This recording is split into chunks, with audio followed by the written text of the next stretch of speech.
So it's been about 6 hours journey from Accra to the Oti region, and another close to 2 hours journey to the Dambai police station, where we are meeting up with the men who will be working and helping with the rescue operation.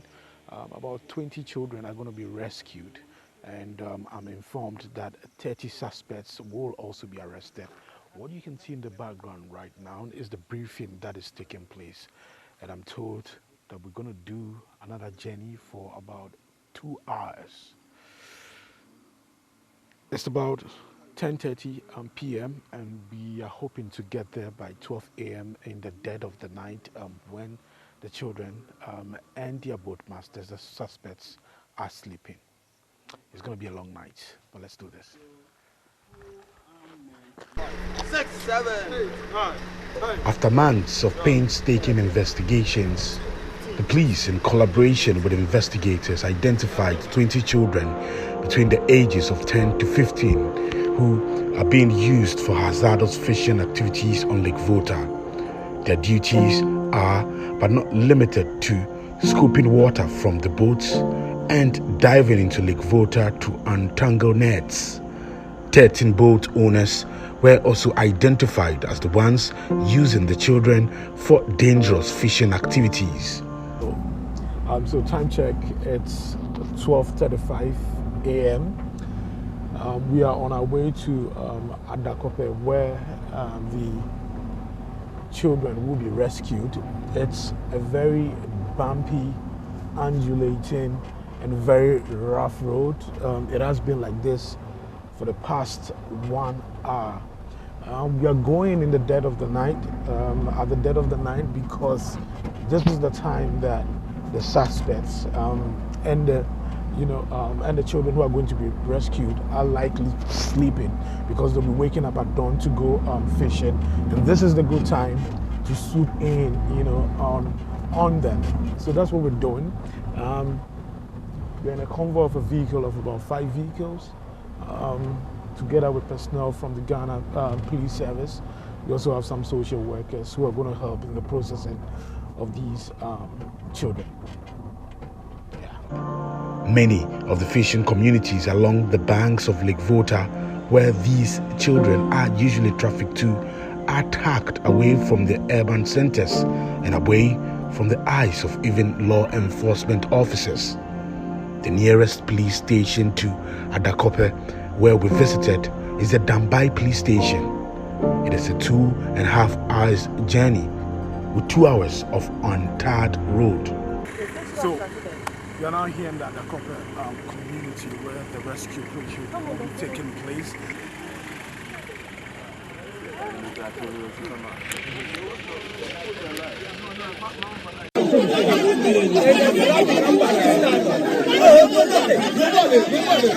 It's 1:30 a.m. and we are now in the Adakope community.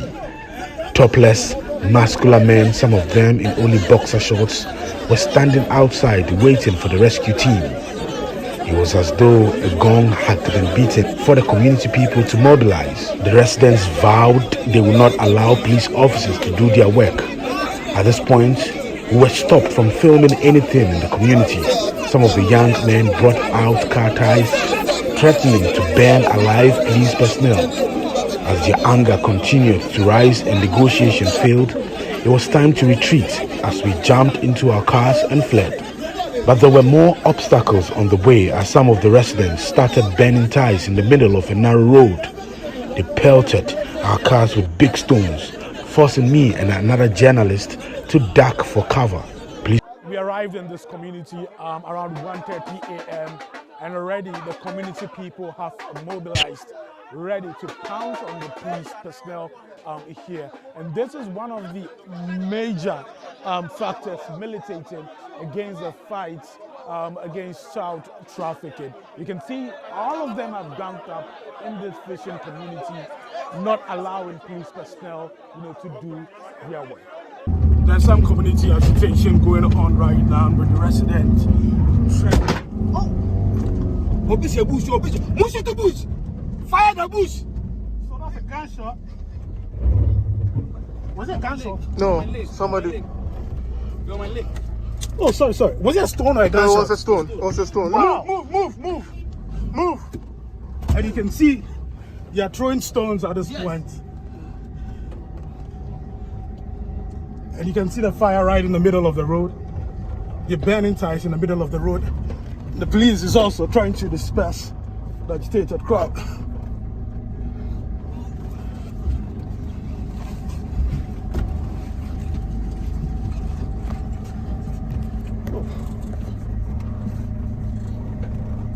Wisdom Kojokrani is a social worker who is part of the rescue team.